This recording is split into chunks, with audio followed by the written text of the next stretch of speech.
In her debut book titled Single Again, transformational speaker and writer Tintswalo Nkuna narrates a personal story of how she was left disappointed, bitter and worthless after experiencing heartbreak from her first love.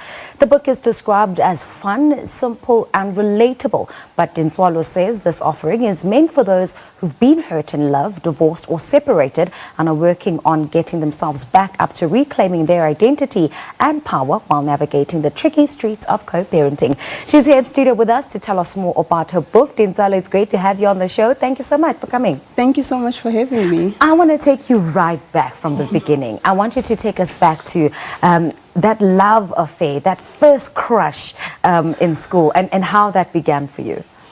Well, I was 13 and at the time I'm meeting this guy who looks like, something I've seen in a cover of a magazine, and I'm getting these feelings in my body. I don't understand what's happening. He had the looks, and then, as a teenager, you tend to want to know, who is this guy? Who are his friends and all that? So we got to know each other, and, well, he only liked me as a friend. Okay. and I was in the friend zone for a couple of years. But, I had always had a crush on him.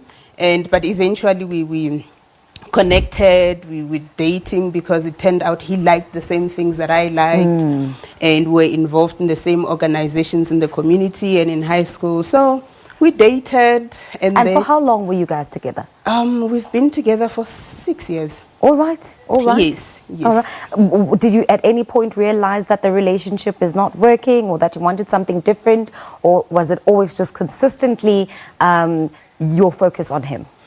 I think it's true when they say love is blind, because I come from a community where the best thing that can happen to you as a woman is to find this good guy, get married, be a family woman and all those kind of things. So my focus was so much on that, I've got this guy now, education and all these other things can wait. I've got my man. Lobola was paid, families were united, celebrations were done, and your girl was good. And like, what else could I need? So, I mean, you've honestly shared the difficulties that you've experienced or faced in trying to make things work once you came to a realization that, this is not possibly what I want, or this is not possibly the best relationship for me. Yes. Tell us about those difficulties. Well, it was difficult because now I come from a family where I have my father, I have my mom, so I don't know that life of now raising a child alone or raising a child with someone else that is not the other parent of the child, and coming from a church background.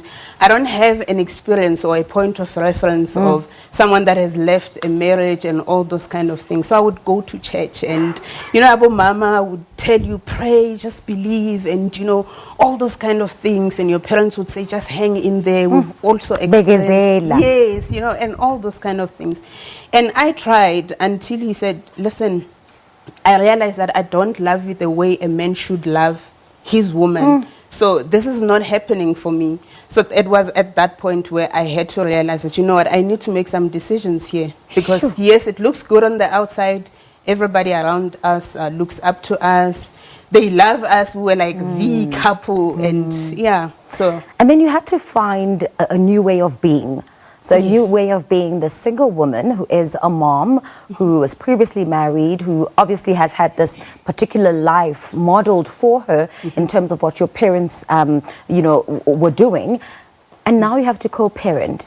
So you still have to have some kind of a relationship with this person that's walked away from your marriage. What's that been like?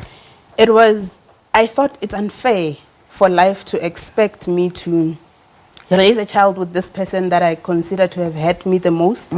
But for the sake of the child, I had to do it, because I said in the book that in as much as he's my ex, children don't have ex-parents. So I cannot keep him away from his son or his child because he's my ex and I have issues with him, because now I can't be giving my child the issues that I have. The burden. The burden or the responsibility of now having to choose mom in favor of mom and being all for mom and neglecting dad, because he needs both parents. And the healing and finding the courage once again to smile about life what's that journey been like? Because, you know, it's not easy having shared a life with someone and then completely walking away from it. And now you almost have to find yourself or build a new you, because who you were before is no longer perhaps the same person. It was difficult because now I started dating this person when I was still a teenager, and until about the age of 23. And you know, in church or in the community, you are known as Mrs. So-and-so. So now I have to find me. And there are certain places where you would ask for Tintswalo and they wouldn't know, but if you ask Mrs. So-and-so, they know who that is. Oh. So I have to find who Tintswalo is. I have to find the things that I like, because I've spent the turning point of my womanhood with this person, under his identity or under his shadow. And now I have to find me. So it was very difficult, I must say.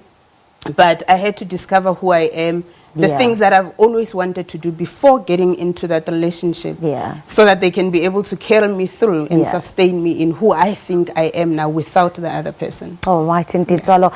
We'll have to leave it there. I really wanted to talk about the work that you're doing with the Wise Maidens Network, but I suppose that we can follow you on social media and find out more information? Definitely, you can follow me on social media. I'm on Facebook as Tintswalo Christian Nkuna, and I'm also on Twitter at Christian Nkuna. All right, fantastic. Thank you so much for your time once again. Thank you so much for having Now, that's a big thank you to author and transformational speaker Tintswalo Nkuna for joining us this morning to speak about her debut book, and it's titled Single Again. See, even if it doesn't work out, you can still move on and rebuild your life and rebuild yourself. It's not always, something that's meant to devastate you. We're going to take a break. Do stay with us. We'll be back.